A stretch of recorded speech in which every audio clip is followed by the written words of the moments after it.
Rana. My name is Jessie and I'm from Aituaki.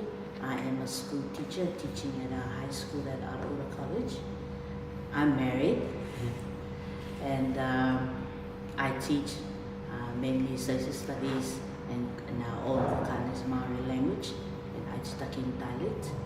And I am now working with this project and I'm proud to be part of the team. And I'm also proud to represent the island back at home on this project for the online dictionary. Kia rana, o Tupuariki, Puna, tōku ingoa. I po api ia ngau, te teime whakangaru ia ko retire.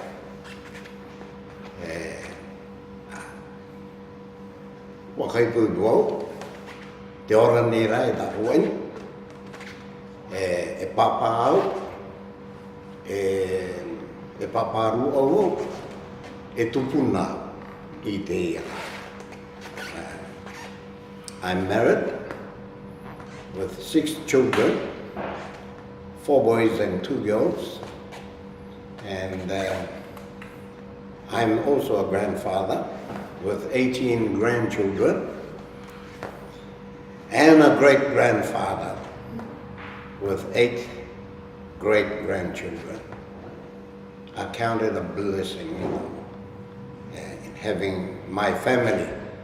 We started small, but now God has blessed us with so many children, offspring, from us, and we praise the Lord for that.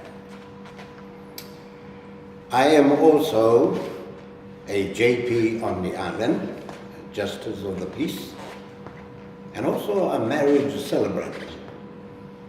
And I've been doing a lot of weddings, especially on One Foot Island. It's a beautiful spot on Aituaki, where tourists come and get married there. But I'm not the only marriage celebrant, there are others. Even church pastors or ministers, from different denominations. They do have weddings and many other things. So that's what I am.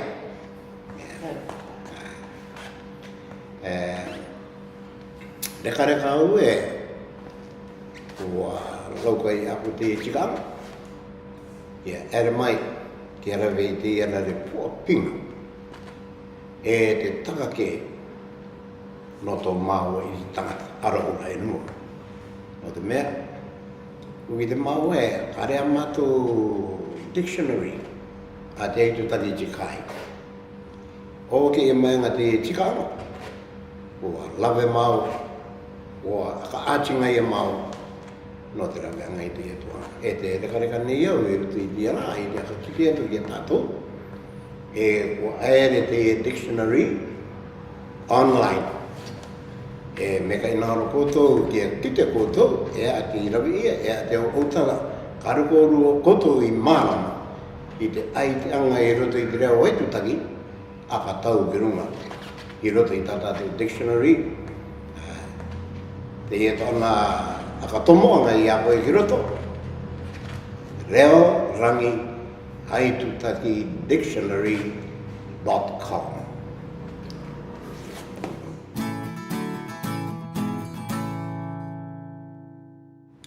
As a youngster, I was actually taught by my own grandparents.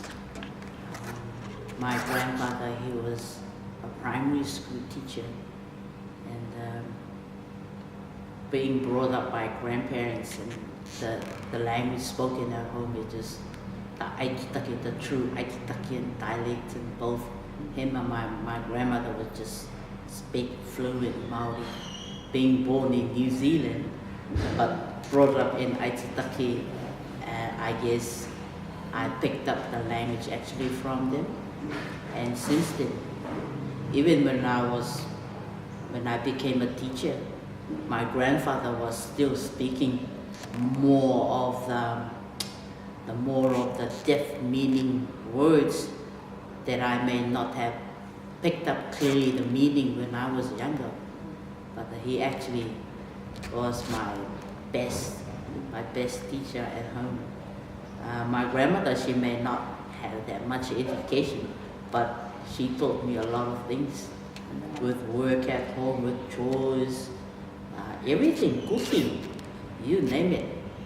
They were both my teachers, teaching me the Kukare and Māori language in Aituaki dialect. And I'm glad that I grew up in Aituaki, and yeah, I learned a lot from them. And I'm so proud of the way that I've been taught by them. My grandfather, he was strict with everything, not just with discipline, but even how I say the words, when do I use it in all situations. So I think now I'm glad that I've learned a lot from my grandparents, and now they're gone, and I want to keep the language that I've actually learned from them.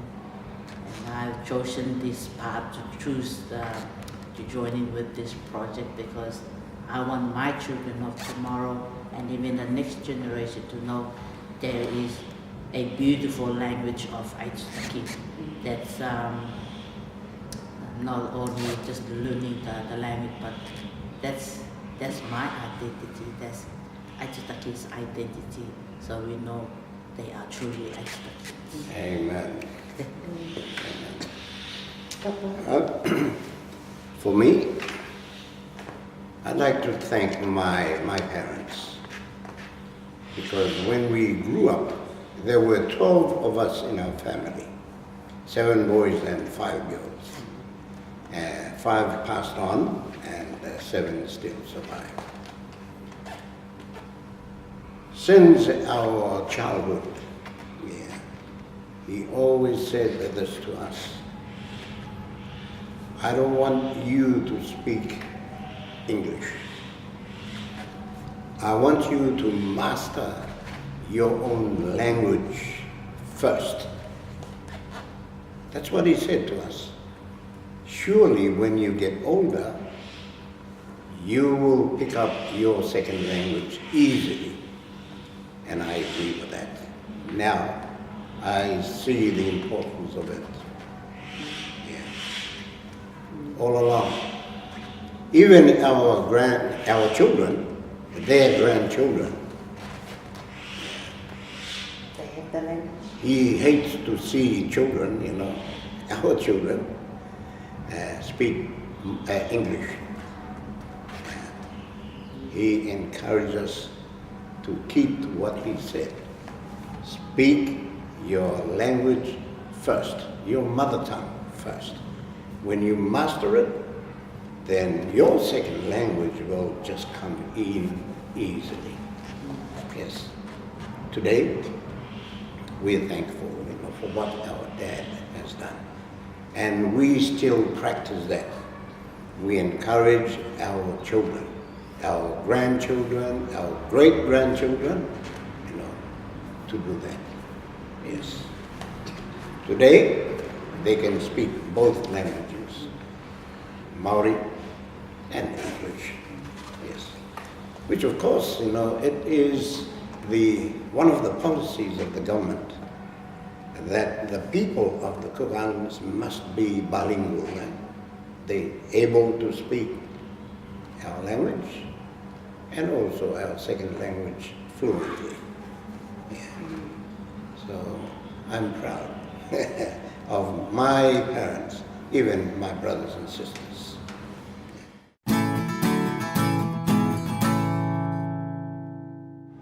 Before, that was the common language, our Aitutaki language.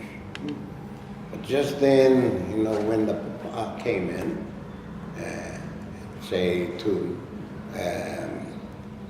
to head the schools, that's when they introduced this, I would say, colonialism practice, that they tried to do away our language and stick to English. You know, sometimes we were punished for speaking our mother tongue, our language. And they do this by putting, you know, a hat on you, and they write, label it Maori talkers, eh?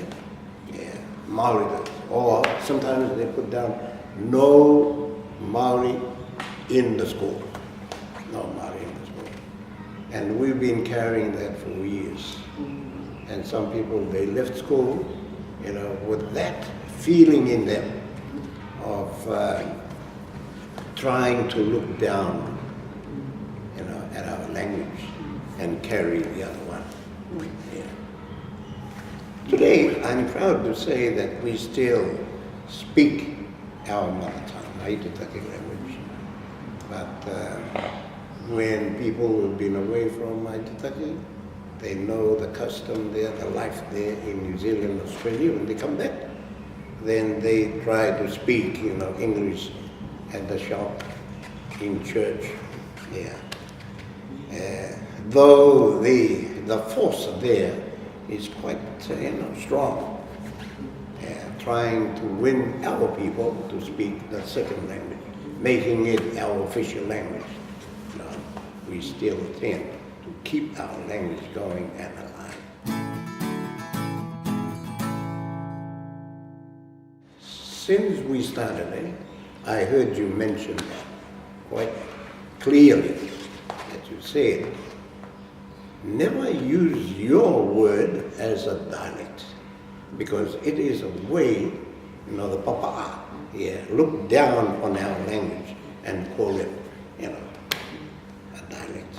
It is a language, because we have our own mana, our authority, our power, our land, you know, everything, yeah, the sea, the mountain, and the environment, yeah, they all belong to us, which God has given. We believe that. So we want to keep that too, you know. Well, since then, Ania, every time I stand in front of people to speak, you know, about language, I always say this: please forget about saying our language as dialect. From now on, speak it as a language. Aituaki language. Yes, I honor that. I honor that. Yeah, it is a fact. And it is a God-given power, into us. Language is important. We try to keep it alive. If you are true Aituaki, you will call it your language. Amen. Yeah. You speak about land, you speak about legends, you speak about stories. It's this language. Yeah.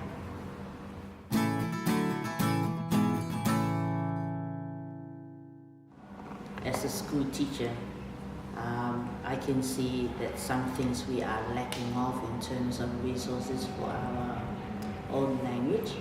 So I am not actually relying on other people or the old people. One day they will be gone, and then who's going to take up the work, the language? I have to do something. I have to be a resource to my own people, and hopefully in the near future that our children, our next generation will see, oh, this is our language. Somebody or some people are actually looking after us or are there to help us, to support us with our language. I don't want to see our language gone. To me, I believe as an Aituaki, I am strongly in for this. As long as I live, I guess, with the help of Papa Puna. I guess we make a good team, and yeah, even having people come from AUT, Tāmia, and UT, I guess I'm just so overwhelmed in being part of this project. If if I'm gone tomorrow, at least I put in my whole heart in doing this. So. Firstly, I want to thank my daughter, Anna. Yeah.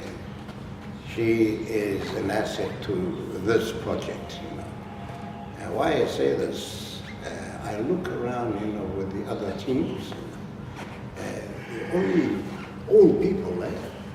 With no young hands to support them.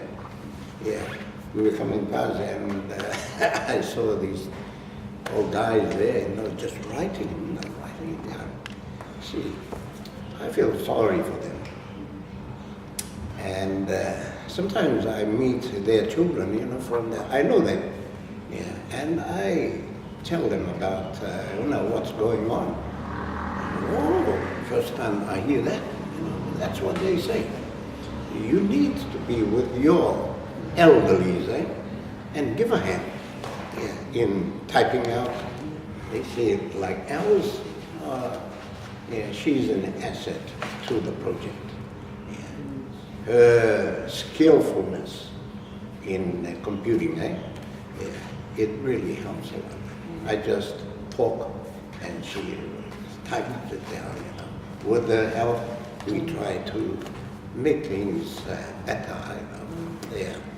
So I'm very thankful for this course that we are taking, you know, in getting our dictionary going. Yeah. I know it's a process that won't stop. Yeah. It continues on, continues on. Yeah. I tell you something. This time, you know, when I came to Rarotonga, I was surprised, you know, with the privileges that I have with my brothers and sisters living.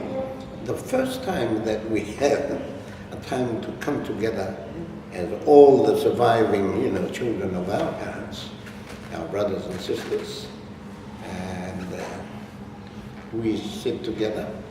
See, I myself, I'm supposed to live with my son and his wife and children, but I said to myself, I think this is more, not important, appropriate for me, yeah, to be with my sisters, yeah, staying with them, sleeping with them, eating together, enjoying our fellowship, right? And yeah. One time, on Sunday, we had a small lunch at one of my brother's home. They tried to ask me questions, you know, about the history of our island. Sometimes some hard words that they don't understand. And they used to call me the walking dictionary. I said, thank you. Thank you. Yeah, they asked me this and that and that. Yeah, well, I tried to answer with their help, you know, and their expertise. Yeah, we came to a, you know, the solution to the problems they had. So that's what they call me, a walking dictionary. Sometimes we need to be of that type, eh? Yeah. Yeah. Without taking your dictionary, when your island people ask this and that, it's there. Yeah. All you have to do is tell them. But most of all, we have this written document, our dictionary, so it's important. That will live, yeah, forever. Eh? Yeah. I want Papa and I like to be an example for our own people. A young person there, and then an older person. I think with my, I'm not saying that I'm an expert with IT skills, but I needed Papa. I needed that older point of views and ideas that will actually do more nourishment to the language. So to me, I believe that there's more to it. Even the meanings that I'm actually getting from him, he confirmed, and I'm happy with that. Because I know this is not just for me, it's for the people of the island and for our our next generations of tomorrow.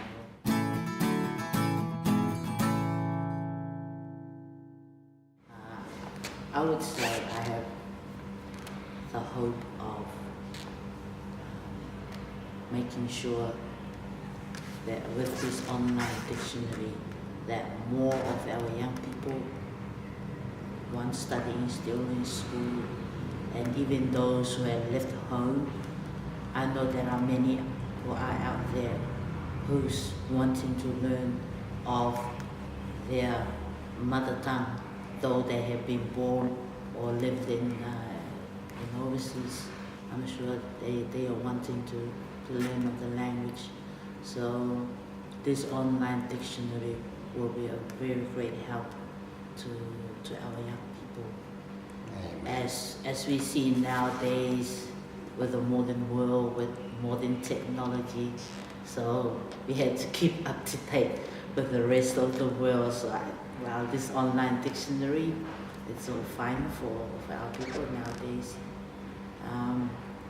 And then and again, I'm also looking on the other side for a very much older generation of Aituaki. They may not be able to go online. Maybe this is a suggestion, if there's some ways there can be a hard copy, it can be purchased from somewhere, borrowed from somewhere, maybe left in schools or wherever, so the older people can have access as well. So it's not only just for young people who can have access online, and so also elderly people. My hope is that this dictionary will last, will go on and on and on and on. Won't die. And also, well, I'm looking at myself. I'm getting soon to fade away, and I hope that some older folks or people would join in with Anna, give a hand, feeding her with new words and that would come up in the future. I believe that what we have recorded are the words of today. There are some that will come up tomorrow and the future. And that will be recorded as well. So that's my hope and my wish, that it remains alive from now and forever.